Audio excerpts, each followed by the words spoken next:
At the age of 20, while a junior majoring in musical theater at Syracuse University, Vanessa Williams, born in March 1963, won the Miss Syracuse title in April after being scouted by the pageant director 3 times. Vanessa would later go on to win Miss New York, and in just 5 months, after beating both the preliminary swimsuit and talent competitions with the performance of Happy Days Are Here Again, Vanessa Williams went from anonymity to being crowned Miss America on September 17, 1983, making her the first Black Miss America in history. Did you think it was conceivable that the first runner-up and Miss America could both, for the first time, be Black?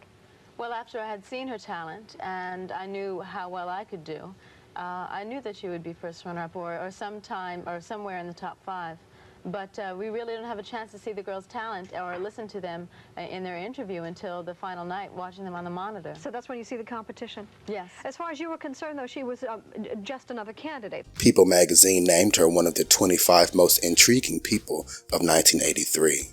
Those who lived through the civil rights movement celebrated the achievement. From late 1983 onward, Vanessa reigned, being invited to the White House by Ronald Reagan in October, attending the Macy's Thanksgiving Day Parade in November, and appearing on the December issue of Ebony. Her write-up, authored by Lynn Norment, read, "The stream of people waiting in line at an office products exhibit at a convention in Chicago were not being patient just to get a free felt tip pen. They were taking advantage of a once-in-a-lifetime opportunity to meet the new Miss America, Vanessa Lynn Williams." Only 12 days earlier, the 20-year-old Miss New York had outclassed her competitors to become the first Black woman to win the title in the pageant's 63-year history. During 2 one-hour stints at the autograph booth, the gracious Syracuse University musical theater major signed 1,000 photographs of herself. This is the only thing about being Miss America that bothers me, but I guess I'll be doing a lot of it during the next year. Yes, an awful lot of smiling, handshaking, and autographing will be an integral, at times grueling part of Vanessa's reign as the premier beauty and talent queen of the country. And during the days that followed her victory in Atlantic City, Vanessa got the answer to the questions she had pondered after being crowned as she confidently strutted down the runway to the roaring cheers of the 20,000 in attendance. What have I gotten myself into? Overnight, she was transformed from a student into a star. She has been hounded by members of the press who have found this new Miss America to be a pleasant contrast to what one talk show host termed namby-pamby Miss Americas of the past. Her photograph has appeared in hundreds of newspapers and magazines, and her frank comments on abortion, the Equal Rights Amendment, race, and her white boyfriend have earned her adjectives such as outspoken and controversial. Congratulations via telephone came from President Reagan. She was later invited to a White House state dinner, and the Reverend Jesse Jackson, among others, followed by telegrams from Lena Horne to Cicely Tyson. She also has had a chance to meet big-name stars whose autographs she wanted but didn't get because they were asking for hers. However, distracting from the hoopla is an ongoing debate over whether Vanessa's winning the Miss America pageant is really a breakthrough for Blacks because she has a fair complexion, green eyes, and straight, golden brown hair, all of which some Blacks consider Caucasian features. Says Dr. Alvin Poussaint, Associate Professor of Psychiatry at Harvard Medical School, until you get a Miss America with Negro features, I don't think you can say color was irrelevant to her selection. Washington Post newspaper columnist writes, Williams' victory serves only as a bittersweet confirmation that the lighter your skin, the better your chances of being accepted. Such comments row the otherwise calm Vanessa Williams. I have achieved this, so why can't they give me credit? She asked, appearing rather disheartened. That really irks me, and that's the only time I've lost my cool so far when I've heard people say, well, you really won because you aren't Black looking. I don't know what the ideal Black woman looks like. I don't think there's a perfect anything. Another aspect of her newfound stardom that bothers Vanessa is that she's often asked to comment on complicated social and racial issues she doesn't feel qualified to address. After all, she says, she's a musical theater major, not a political science scholar. When asked how she would like Black Americans to view the tremendous honor she has achieved, she responds candidly, "Well, I would hope they would realize that I'm only 20 years old and I don't have the answer to every world problem or every racial problem, and I hope that they don't expect me to be a political figure. I want to be a person whom they can look up to and be a role model for youngsters."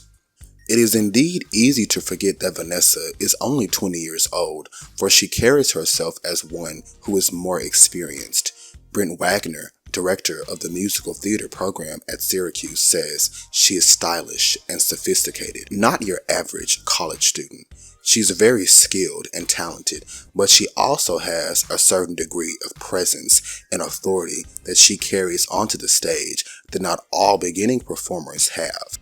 He says, "So far, what has been most exciting about being Miss America is the attention the 5'6", 110-pound beauty has been getting from film and stage producers.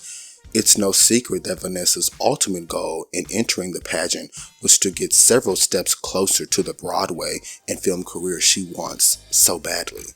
And after all, she did win the swimsuit competitions, as well as the talent competition, by singing Happy Days Are Here Again."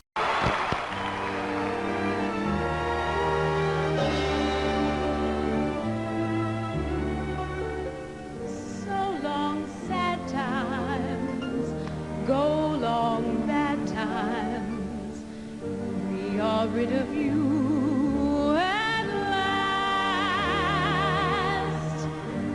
Happy gay times, cloudy gray times, you are now a thing of the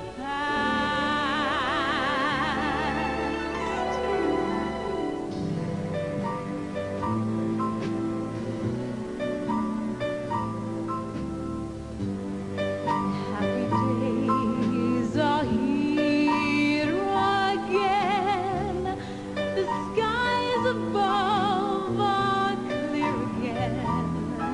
So let's sing a song of cheer again. Happy days are here again. All together, shouting now, there's no one who can doubt it now. So let's tell the world about it now. Happy days are here again. Your cares and troubles are gone. There'll be no more from now on.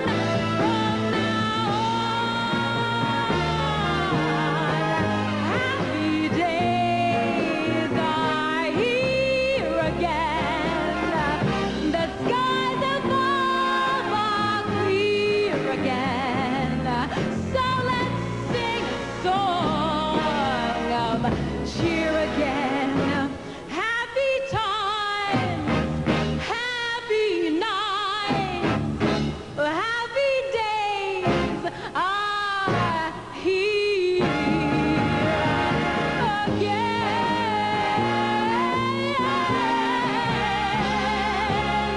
Yes, they're here again.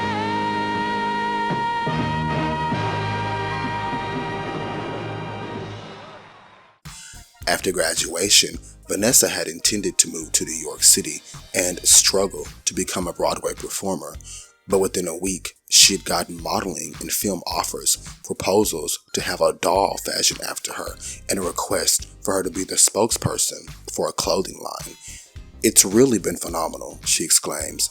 Many have hailed Vanessa's win as a milestone in race relations in the U.S. In January, she appeared on the cover of Essence magazine. The following month, she made her TV debut in an episode of The Love Boat. Everything was fine until the summer of 1984, when photographs she'd taken 2 years prior while working in the office of photographer Tom Chappell were purchased and published by a particular magazine. Those pictures featured the starlet, in her birthday suit, and were to be published in Penthouse magazine, a sleazy off-brand of Playboy. On July 23rd, after being asked by the Miss America pageant, Vanessa Williams announced her resignation as Miss America, a first in the pageant's history. Good afternoon, ladies and gentlemen of the press, and thank you for your attendance today. As you all know, the Miss America pageant has asked for me to resign as Miss America 1984. Now is the time for my response. First, I want to tell you about the circumstances surrounding my activity during the summer of 1982 that has been the center of this tragic and painful controversy. In May of 1982, after completing my freshman year at Syracuse University, I returned home to Millwood, New York, and began looking for a summer job. I was looking in a local newspaper and saw an advertisement for models wanted. I called for an interview and spoke to Tom Chappell, who is part owner of TEC Modeling Registry of Westchester in Mount Kisco, New York. I went to the studio and Tom Chappell told me I would need a portfolio in order to be placed in the model registry. I filled out an application form for the model registry. This is the only piece of paper relating to my photographs that I recall having signed at any time for TEC. Several days later, I made an appointment to have my portfolio shot. The photos were all portraits and none of them have appeared in Penthouse magazine. The following week, I returned to pick up my proofs. While I was there, it was indicated that they had need for a makeup artist. I immediately applied for the position since I had previous experience in theatrical makeup. I auditioned by making up one model, was offered the job, and was given the additional duties of being a receptionist. I began working in the first week of June 1982. Several times during the month of July, Tom Chappell had approached me about posing nude. Based on his persistence and encouragement that I would be a good subject, and his assurance that the photographs would just be for me to see, I was ultimately persuaded to do a session. I did have some shots taken, which were both nude and partially nude. After looking at the printed negatives, I decided not to have any prints made. I never consented to the use of any of these photographs by Tom Chappell or anyone else. During the next week, Tom approached me again and suggested that he had a new concept, posing with another model that would be shot in silhouette form. He said that I could not be recognized and that my posing for this experiment would be completely in confidence. So I agreed. During the session, he directed both of us to assume different poses. Each pose was set up. At no time was there any spontaneous or ongoing activity between myself and the other model. I saw the printed negatives a few days later, and as he had assured me before the session, I appeared only in silhouette form. At that point, I put the session in the back of my mind and believed the photos would never be used for any purpose, as the photographer had verbally assured me. I never consented to the publication or the use of these photographs in any manner. I never told my parents or anyone else about the proofs I had seen, and I've had no communication with the photographer since I stopped working at the registry in August of 1982.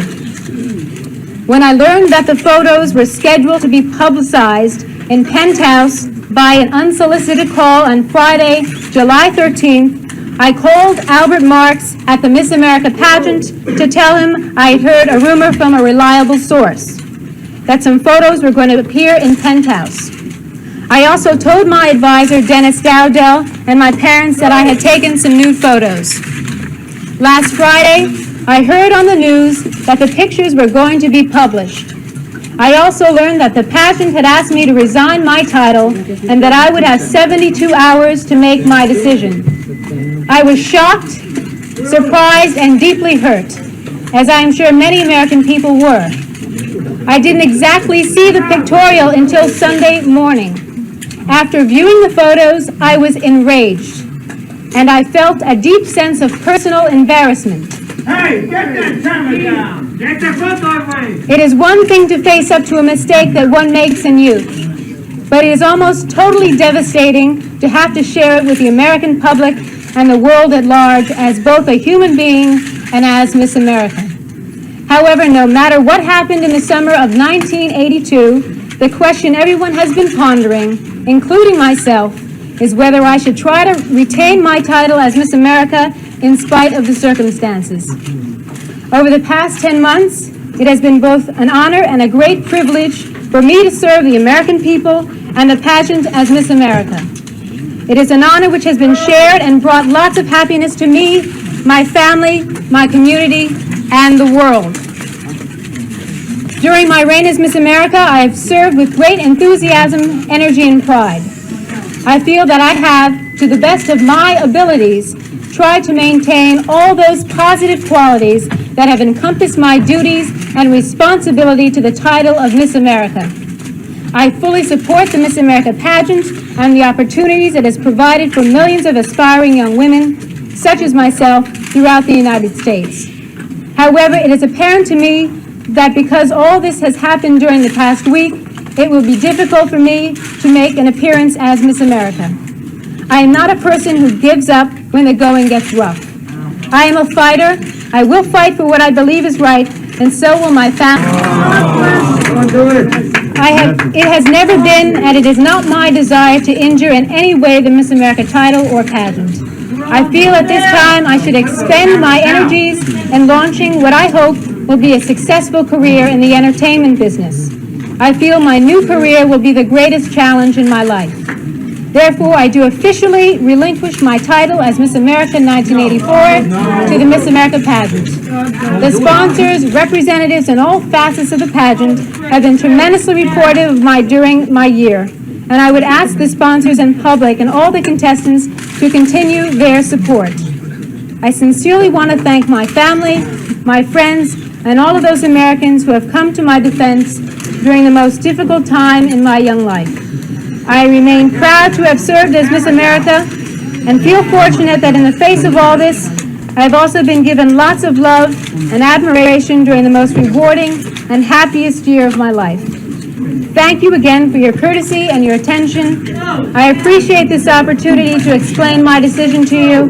It has been one of the most difficult years and the most difficult year of my life. Thank you. I think, in a sense, her career is not totally ruined, but certainly this part of her career is under a cloud or shadow, if you will. And I think I agree with them asking her to step down. It's a little bit more the script than I thought it would be, but I think it's tasteful, and if she wants to do it, that's okay. I just think she's probably sorry now that she did it, only because it's coming back to haunt her, I guess. Should she give up her crown? Oh, that crown is such a bunch of stuff. I mean, you know, you find the first American virgin. She deserves the crown. No one knew Vanessa Williams posed nude, but now that she's Miss America, it's out in the open. They're trying to say, hey, look at Miss America, look what she is. But that was 3 years ago, and I think she's doing well as the first black Miss America, and I don't think she should have to resign. It's not fair, you know. Shouldn't play any part into what has happened to her since then. No, I don't think she should be forced to resign or resign on her own. Why now? I mean, it's been 10 months into the year of her term as being Miss America, and I think it would be a shame, not just a shame, and outrage that this person should wait now to cause a controversy when she's coming to the end of her reign. I think Penthouse ought to be hung. You think it's totally Penthouse, has nothing to do with Vanessa? I don't think it has anything to do with Vanessa. I think you're right. There's a lot of sentiment for her. I think that it was something that was done, and she's using her talents and her attractiveness, and it's today. In August, it was revealed that 2 additional sets of nude photographs were to be published in an issue of Penthouse magazine. She appeared on the cover of the August 6th issue of People with text reading, "I've hit rock bottom." Jet magazine published an article detailing the incident and its fallout.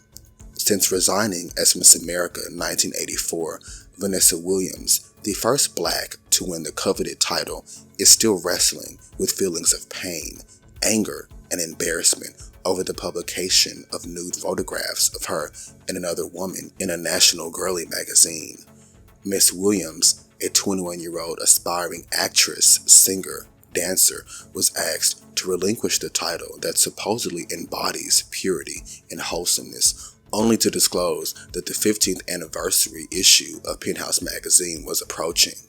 The issue of Penthouse would feature a 10-page pictorial of the beauty queen in sexually explicit photographs with a white woman.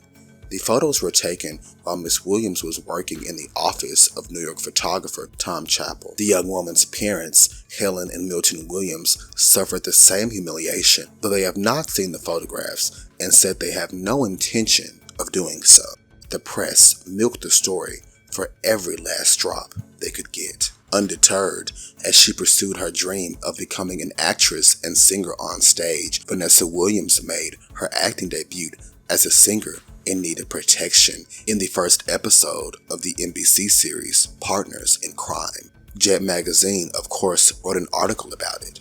Reading, Vanessa Williams, former Miss America beauty, proved that there is more to her than meets the eye when she recently made her dramatic debut as an actress in the new NBC TV series Partners in Crime. She played a singer called Roselle Robbins. She comes to San Francisco to do a concert.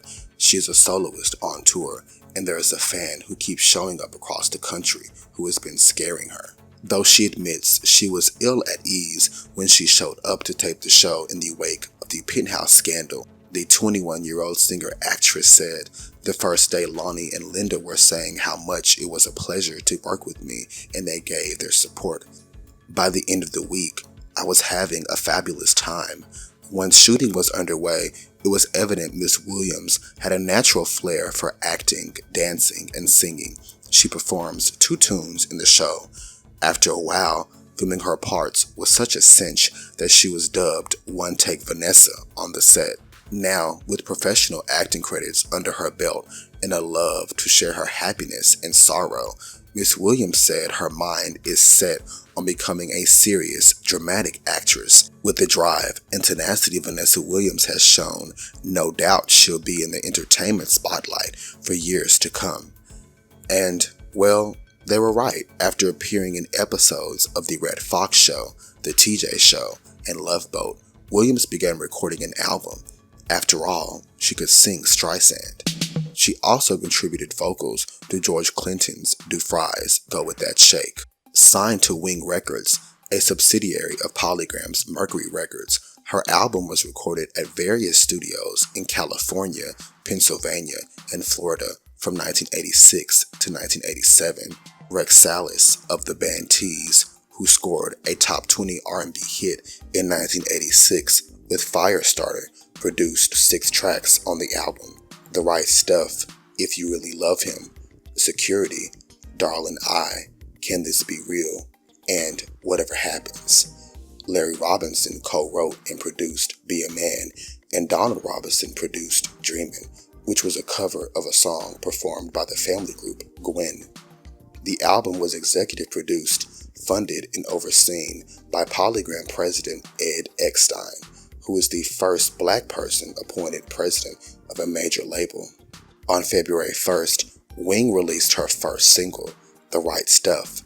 The single was well received critically, with the UK trade magazine picking it as a single of the week, and its review read, "Excellent funk, house disco mixture from this hot new artist, ex-Miss America in 1983.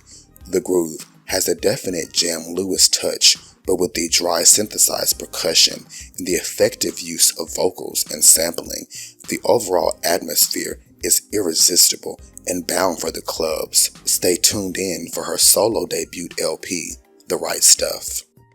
The single, of course, had a video which featured Williams sporting a number of looks and performing some pretty interesting choreography.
April saw the release of another single entitled He's Got That Look, accompanied by a more subdued video clip.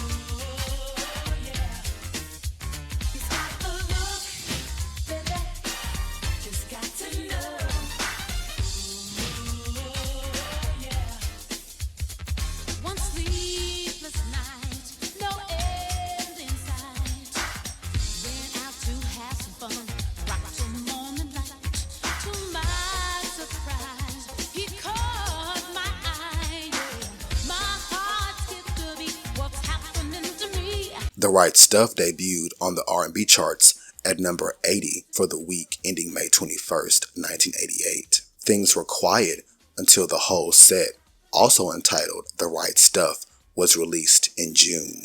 Its cover photo, taken by Harry Langdon, featured Williams in a form-fitting red dress with a red lip and earrings to match, hands on her hips. Its cover photo alone was a departure from the stately, glamour girl persona that came with her previous title. Can you believe it? This is the woman we once called Miss America. Now she's the woman that pop and rhythm and blues music fans are calling a hit.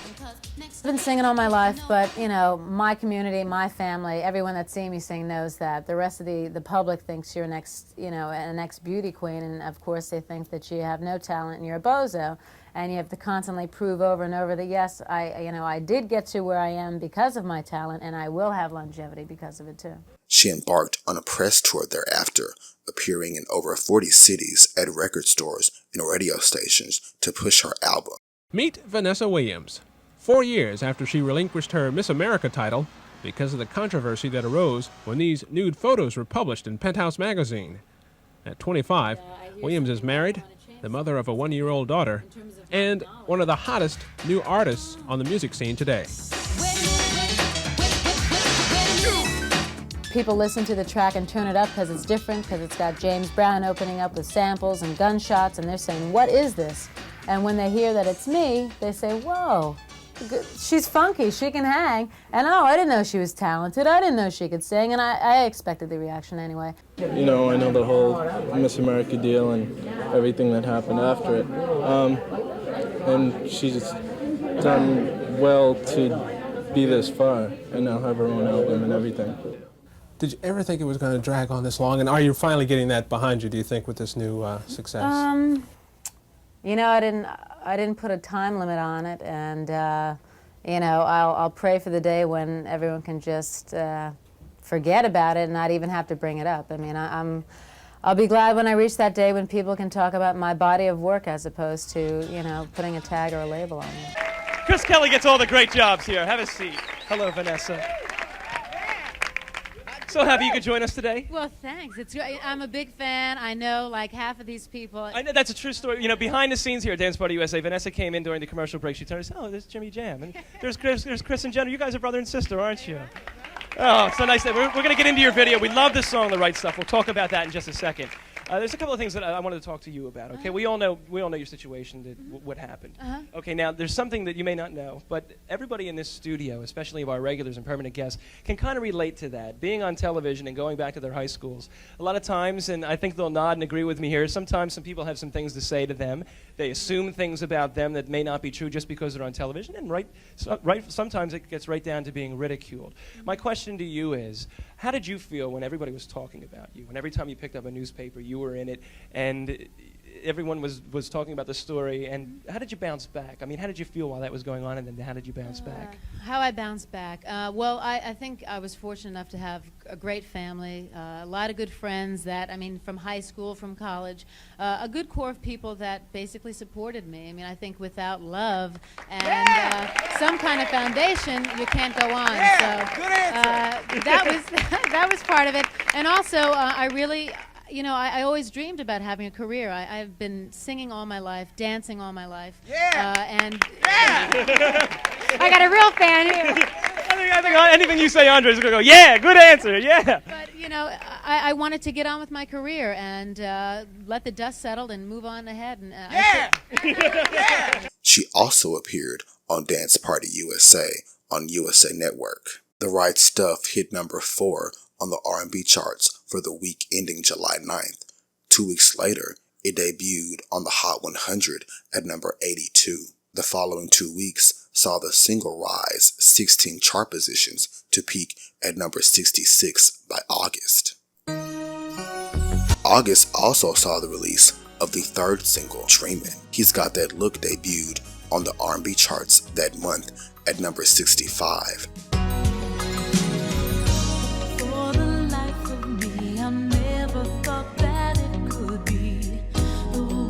Stands right now, emotions running high. Every night I wish that I could tell you how I feel. Those words are here in my heart. Oh, but there is just one missing part. How to put it together, how to say it right, and let you know that every night I'll be dreaming, hoping, baby, you will be there. I'll be dreaming, hoping, baby, you will be there. Let me take time out to try and find out. She appeared on Showtime at the Apollo. Be real, because reality scares me.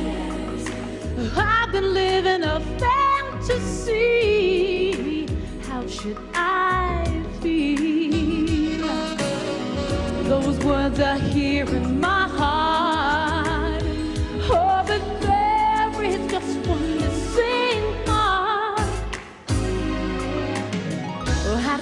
together. Ooh, how to say it right, and let you know that every night I'll be dreaming, yeah, dreaming, hoping, baby, you will be there. She graced the cover of the August 1st issue of Jet magazine with text that read, "Vanessa Williams makes her album debut with The Right Stuff."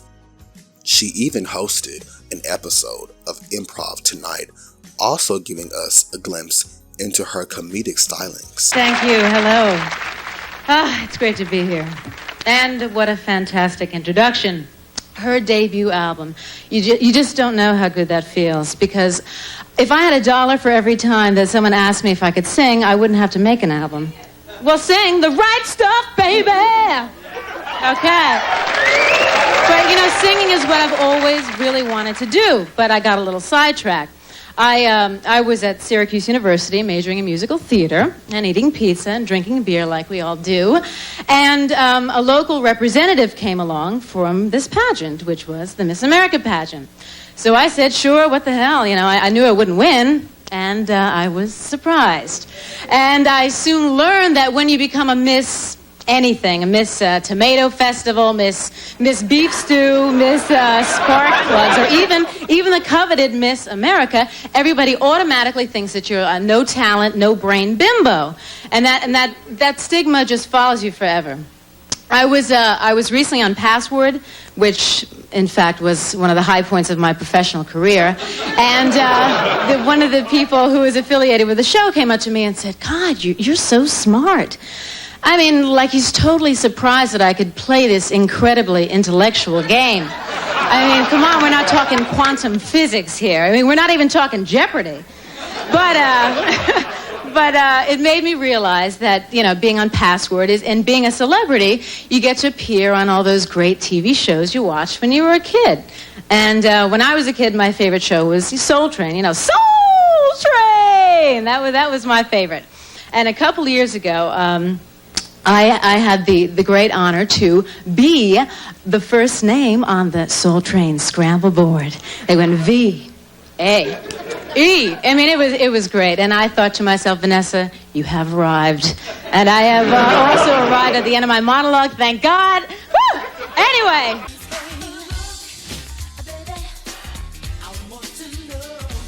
In November, Dreamin' debuted on the R&B charts at number 81. The next single wouldn't come until January, when it was announced that Vanessa Williams was nominated for 2 Grammys, Best New Artist and Best Female R&B Performance for The Right Stuff. Grammys to be awarded tonight. Couple of surprises. Well, I didn't even know Vanessa Williams had a, is this a video she has out? Or yeah, and album. An album. And a career. Where have I been?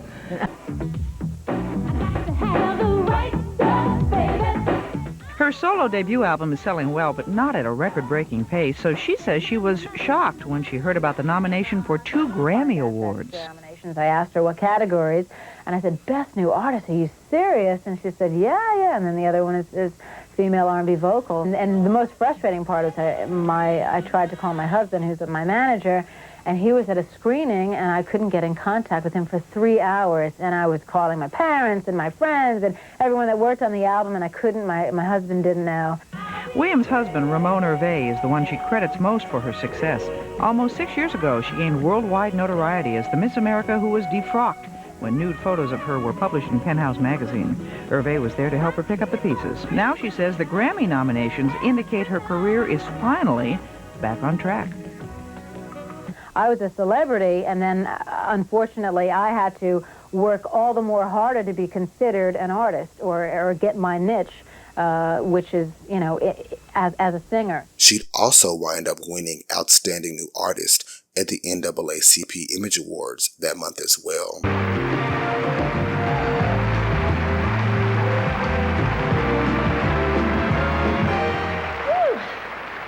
I can't believe I'm starting already.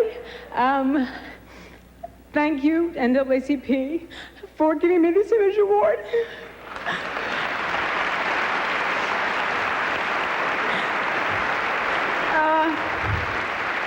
I want to thank Polygram Records, Ed Eckstine for signing me, giving me a chance. when I needed my family, the Williams, my married family, the Herveys, especially my married husband, Ramon. I couldn't have done it without you, honey, and I dedicate this to you. I definitely want to thank also the black community, because when I needed you, you were there for me.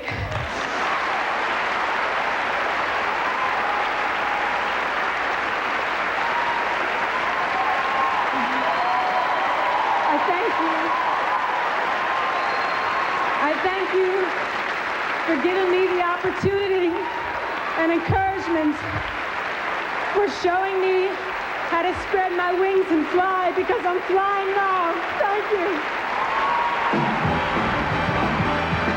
That month, Dreamin' debuted on the Hot 100 at number 98. The final single, Darlin' I, was released on the 20th. By then, Dreamin' had climbed 17 positions on the chart to peak at number 81. By February, Dreamin' was a number 1 R&B hit. The single was still climbing the ranks on the Hot 100, clocking in at number 25 for the week ending February 25th. I realize that now our love is past. Tried so hard to make it last. Feelings are far gone, the memories seem to fade away. But yet I can hear him say, we did try our best to make it through those times. Let's stop, don't go any further, 'cause I need some time.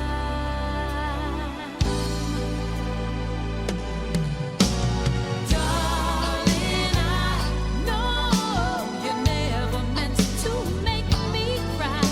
I never understood your reasons why.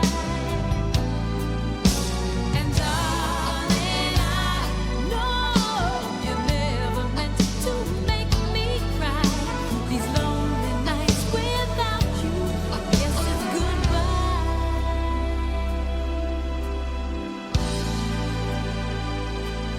That same month, she starred in the NBC TV movie Full Exposure, the sex tape scandal, and attended the Grammys, where, unfortunately, she didn't take home any awards.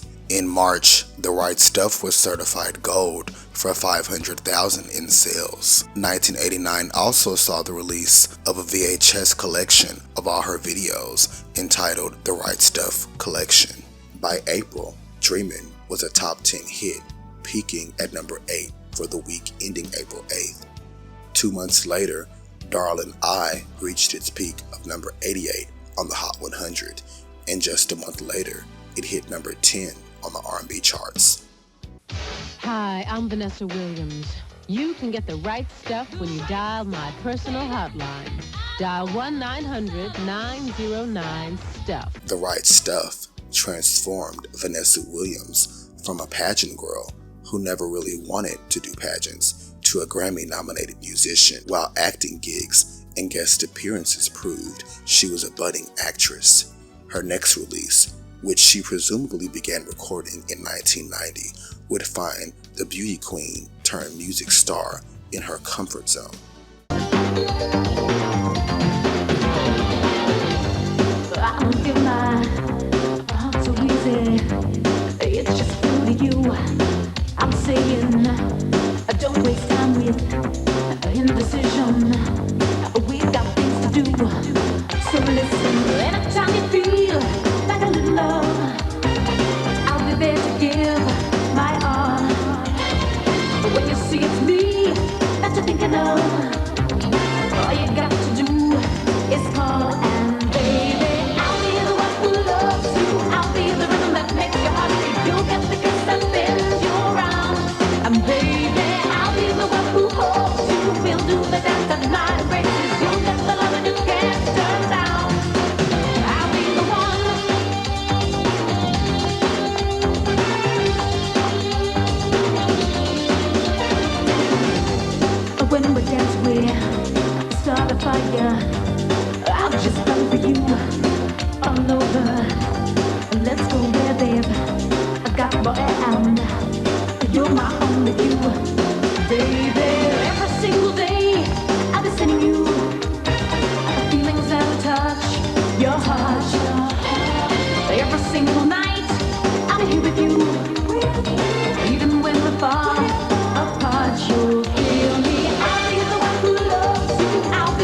Williams knows that until now, most people have seen her as a celebrity without any apparent niche. Sure, she's done live theater, a couple of movies, and a few TV shows, but nothing she's done before compares to the commercial success she now enjoys from her new album. It's a newfound celebrity that she hopes to control and profit from.